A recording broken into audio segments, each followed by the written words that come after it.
Cipher, the queen of thieves and bandits and the goat of the version 3.3 story, is finally here for us to pull and play with. In this video, I will talk about everything you need to know about Cipher, how she works, how to build her, who is good with her, everything. So just before the video starts, don't forget to leave your like and your sub.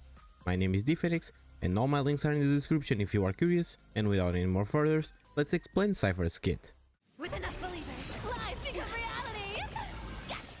Cipher is a 5-star quantum character that follows the path of the Nihility and is focused on being a sub-DPS for your teams. On her basic attacks, oops, I missed the catch, Cipher deals quantum damage based on her attack to one enemy. When you use her skill, hey, jackpot for the taking! Cipher deals quantum damage based on her attack to one designated enemy and adjacent targets.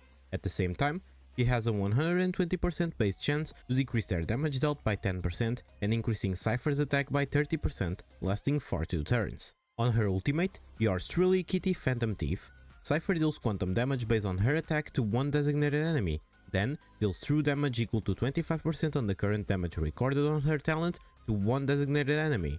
After that, she deals quantum damage based on her attack to one designated enemy and its adjacent targets, and true damage equal to 75% of the current damage recorded on her talent. This true damage is distributed to all skill targets. On her talent, the Hospitable Dolosian, just like Topaz, when using skill and ultimate, Cipher turns the primary target into Patron. The Patron state only takes effect on the lastest target, and when there are no enemy targets in Phantom Strait on the battlefield, Cipher immediately causes one enemy target with the highest max HP on the battlefield to become the Patron. After the Patron is attacked by other ally targets, Cipher immediately launches a follow-up attack against the Patron, dealing quantum damage based on her attack, and this follow-up can be triggered up to 1 time each turn, and it resets at the start of Cipher's turn. Cipher will then record 12% of the non-true damage ally targets deal to the Patron, but the overflow damage will not be recorded. This recorded value is cleared after using the ultimate. And for last, on her technique, Puss in Boots, Cipher obtains Zagreus Blessing for 15 seconds. During this time, Cipher will be undetectable by enemies and her movement speed increases by 50%. When approaching an enemy in the overworld, simulated universe or divergent universe, there is a chance of obtaining a random consumable. You can obtain consumables up to 50 times in each day, and when entering battle with Zagreus Blessing, Cipher deals quantum damage equal to 100% of her attack to all enemies, and increases the recorded damage Cipher obtains from this instance of damage by 200%. With enough believers, life becomes reality! Yes! Now that we know how Cipher works, it's now time to talk about her traces and priorities to level up. On her minor traces, Cipher will get a total of 14 speed, 14.4% quantum damage, and 10% effect hit rate. On her first major trace, Imperium Strides, when Cipher's speed is greater or equal to 140 and 170, increases her crit rate by 25% or 50%, and the recorded value by 50% or 100%. On her second major trace, 300 Rogues, Cipher will record 8% of the non-true damage ally targets dealt to the enemy targets aside from the Patron, and the overflow damage is not recorded. And for last, on her third major trace, Sleet of Sky, increases the crit damage dealt by the talent's follow-up attack by 100%, and when Cipher is on the battlefield, damage received by all enemy targets increases by 40%. Her traces priorities are the following.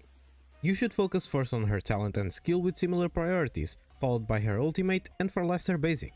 But keep in mind that most of her damage and value, which is the true damage she records, it's a fixed value, and her 40% damage increase for the team, it's on their trace and have nothing to do with her talents. So, you don't need to farm like crazy if you don't want to, since you can focus on those two things only. With enough believers, life becomes reality! Yes!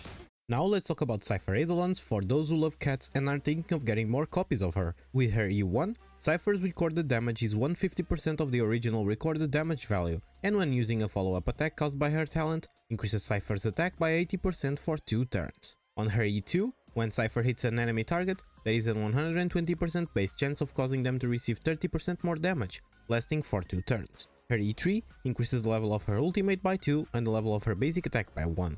With her E4, after Patron is attacked by ally targets, Cipher deals quantum additional damage equal to 50% of Cipher's attack to it. Her E5 increases the level of her skill and talent by 2, and for last, on her E6, increases the damage dealt by follow-up attacks caused by Cipher talent by 350%, and records an additional 16% of non-overflow damage dealt by this attack. After resetting the record upon using her ultimate, returns 20% of the resetted record. With enough believers, life becomes reality! Yes!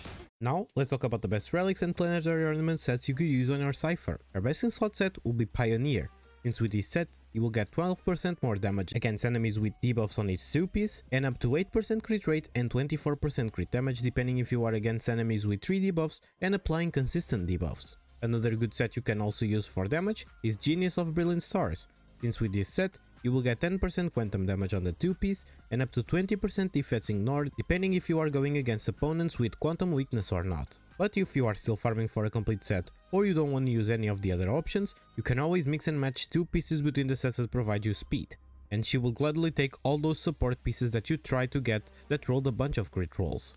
For planar ornaments, she will have actually some options. If your goal is to boost the main DPS damage, her best in slot will be Lushaka, since it will increase Cipher's energy regen by 5%, getting your ultimates faster, and it will also increase the attack of the first character in the team by 12%. But if you want to focus more on Cipher's personal damage, you can go with Glamut, Izumu, Duran, or even Salsoto, depending on the one that had the better substats and the teams you are going to use. With enough believers, life becomes reality. Yes. Now that we know what set to farm, let's now talk about the best stats you need to be looking for. For the chest, crits or effective rate if you are lacking it and if you are using a light cone that needs that to apply debuffs. For the boots, speed. For the sphere, quantum damage or attack. And for the rope, attack or energy. For the substats, you should focus on speed, crits, effective rate and attack. With enough believers, life becomes reality. Yes. For Cipher Lightcones, her best in slots will be her signature, Lies Dance on the Breeze, increasing your base speed by 18% and with a 120% base chance of reducing every target's defense by 16% for 2 turns after using an attack. Also, if the wearer's speed is higher or equal than 170, there is another 120% base chance of reducing every target's defense for another 8% for 2 turns. But only one of these buffs can be active at the same time. Her second best option, and also her best 4-star option, will be the Resolution Shines as Pearls of Sweat, because at S5, you will get 100% base chance of decreasing the defense of enemies you hit by 16% for 1 turn. And for last, her best F2P Lightcone will be the Before the Tutorial mission starts, because at S5, something you can get for free, you will get 14% effective rate and regenerate 8 energy when attacking enemies that have their defense reduced. But keep in mind that you would need someone in the team to do that, since Cipher herself doesn't apply any defense reduction debuffs. With enough believers, life becomes reality. Yes. For Cipher teams, she will be a character that will pretty much be usable with anyone, thanks to the universal damage boost she brings as long as being able to record damage of the team. With this being said, these are some team options. For an Acheron team, pair her with Acheron, Xiao Shu, and Aventurine. For a Fei Xiao team, pair her with Fei Xiao, Robin, and Aventurine. For a Dr. Ratio team, pair her with Dr. Ratio, Sunday, and Gallagher. And for a Caceres team, pair her with Caceres, Tribi, and Hyacinth. Just don't forget, you don't need to do these exact teams. You always have other characters that have similar functions with the ones I talked about. And if you have some teams that didn't appear here and you want to share them, leave your favorite teams down in the comments for all of us to give it a look. With enough believers, life becomes reality. Yes. So, what's your opinion about Cipher? Is she a valuable pool for your account? What do you think about her? I hope with this video you are now able to understand how she works and how we should build her. Share this guide with everyone you know that is thinking about getting her. And if you ended up liking this guide, don't forget to leave your sub and your like. A special thanks to my members for trying to support me, and thank you so much for keeping me company. My name is dphoenix, and you are free to follow me on my other socials. Have an amazing day everyone, and good luck on your pulls.